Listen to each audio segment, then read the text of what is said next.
Now that we know some of the core capabilities of our four main windows, the project panel, the source monitor, the timeline, and the program monitor, I'd like to just cover a few additional tips and techniques regarding the Premiere Pro interface at large. So right now, I'm working in the editing workspace, which is this particular configuration of windows. Notice I can use keyboard shortcuts to choose each of my windows. Shift 1 is the project panel, Shift 2 is the source monitor, Shift 3 is the timeline, and Shift 4 is the program monitor. Well, there are different workspaces, and each one is suited for a different mode of editing, and different windows and tools appear in each one. So notice as I move through my various workspaces, you can see how my windows and tools rearrange, all right?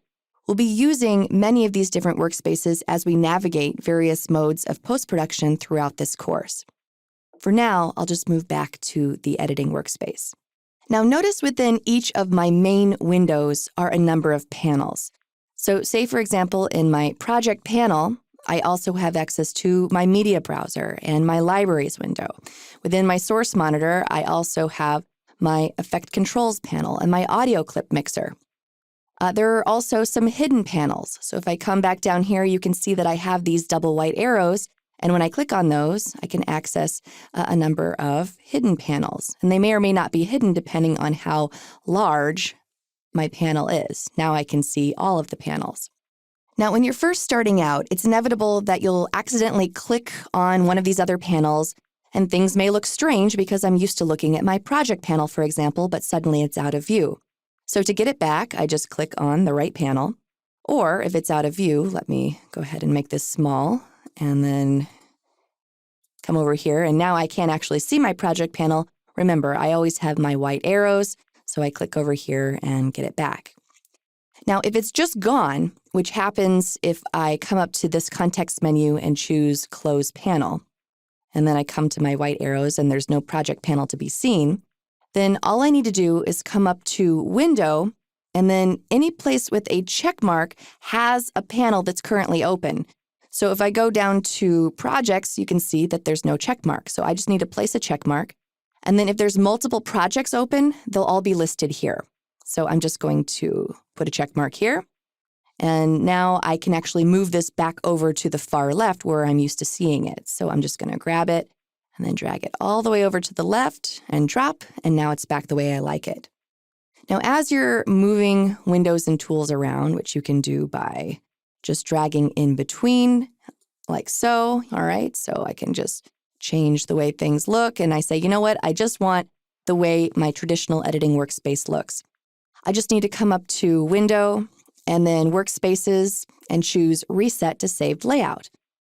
And now I have my default layout for my editing workspace. Now, one of the most powerful parts of all of this is that you can actually set up your own workspace.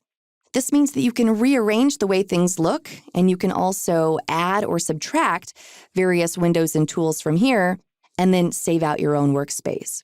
So let's do this. Let's say that I'd like to create a workspace where I have a very large timeline across the bottom, and I have a little bit more room to work when I'm building my sequence. So I'm going to find a new place for this window. And the way that I actually change the way a window is configured is I can just take a tab and then drag it around the interface. And you can see that there are these various drop zones. So if I was to drop it up here within my source monitor, it actually becomes a tab within my source monitor. If I was to drag it into a different drop zone, for example, I'll go all the way over here on the left, you can see that I can make it within this new window. So let's actually bring everything within the project panel into this new window, like so. Okay, and I'll go back to my project panel, and I'm going to make my timeline nice and big. All right, so something like this. Now I just come up to Window, Workspaces, and I'm going to choose Save as New Workspace, and I'm going to call this Big Timeline, and I'll say OK. So now if I go back to Editing and choose Window, Workspaces, Reset to Save Layout, I'm back in my traditional editing workspace, and then if I want to go back to that big timeline, I can. All right, so now we've gotten a basic tour of the interface and the main tools of the Premiere Pro environment. As you continue to explore, remember your tooltips. When you hover over any button item on screen, you can see you get a little pop-up tooltip telling you what it is. By the end of this course, you should be familiar with many of these, but just keep that in mind as you're exploring.